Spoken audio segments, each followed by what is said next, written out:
So, I'm a little woozy, guys. I woke up early today because I did a taping for the RT show Crosstalk, a show I enjoy very much.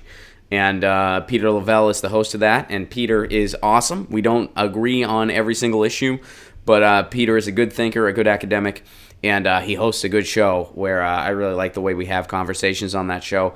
And the topic today was the DSA, and I was on the panel along with 3 conservatives. So I was the only person on the left, and we talked about the DSA and basically what their messaging is and so forth. And so I was, of course, the only one with my point of view. And it was fun. I kind of like being a lone shark and at a table for one. I know some people don't like it, but I like it. So, and anyway, the reason I bring that up, and look out for that, it should be dropping soon. But the reason I bring that up is because it kind of brought me to today's question that I wanted to kind of pose to you guys right away here. Because this was brought up on the show, and folks with a more conservative point of view, of course, have a different take on things than me. But nonetheless, I tried to make this differential because the issue of identity politics came up. And what I said was, look, there is a world of difference between hijacking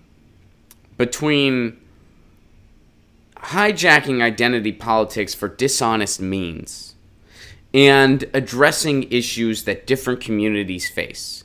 And what I mean by that is, of course, LGBT rights are completely important, and we have a long, long way to go.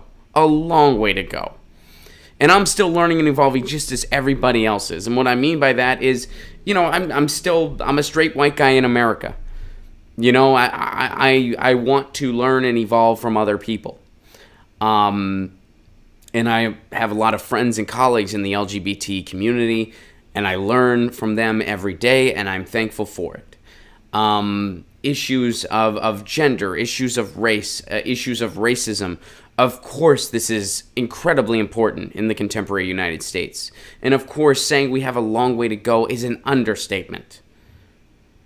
We are seeing a rise of neo-Nazism in the United States, for crying out loud. However, there is a huge difference between that, what I just described, community issues and social issues, and hijacking identity politics for dishonest means.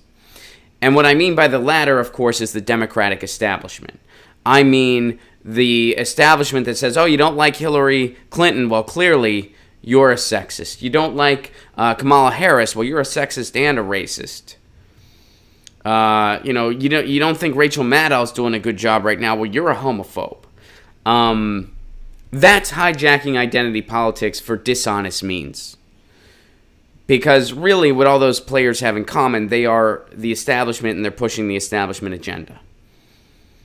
But, you know, the Democratic establishment would love to wag their finger at you and make it out like you are just, an ist, a sexist, a racist, a homophobe, whatever it may be. So, and to a lot on the more conservative end of things, and perhaps in the heartland, maybe. People don't see a difference between those two things. And I tried to break it down. I'm like, look, there's a big difference between the policy ideas of the DSA and hijacking identity politics the way the Democratic establishment does. Those are two completely different things. And I guess my question to you guys is, how do we really break down those differences for people that might not quite be on the left yet? How do we break down those differences? How do we explain that? I think we show how we are consistent and the establishment is inconsistent. That's a cool point. That's a question I've been pondering for the last couple weeks. Daniel, we're going to ponder it for a long time. This is not a simple... We're not gonna solve this today. It's definitely a thinking piece question. Piggybacking while not really holding those ideals to oneself. Yep. You can promote an agenda. Marcus says you can promote an agenda to help people from different backgrounds, but also promote policy substance. Not every issue is color, gender blind. Well, and I think there's a big connection between these policies that a lot of people like to overlook. There are a ton of connections between economic issues and race issues and gender issues and LGBT issues. There are a lot of connections there. And ask any gay person in more rural or maybe more conservative-leaning areas, it's still difficult for a lot of them to find jobs because of who they are. And that is terrible, and that is disgusting. But of course, that is connected to issues of income inequality and issues of injustice towards workers.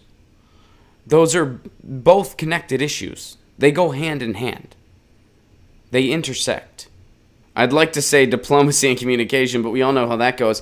I get it, Daniel. Those are, kind of just some buzzword, but it's true. Diplomacy and communication are key. And yeah, I know it's a cliche, but it's true. And the one common link to all those issues is a two-party system. Abso-freaking-lutely, Watson. Yeah. I mean, that's a hard question. And it's not like there's a simple answer, nor is there an answer that somebody can just straight up address in the chat right away, and then it's like, oh, we fixed it. It's a deep question.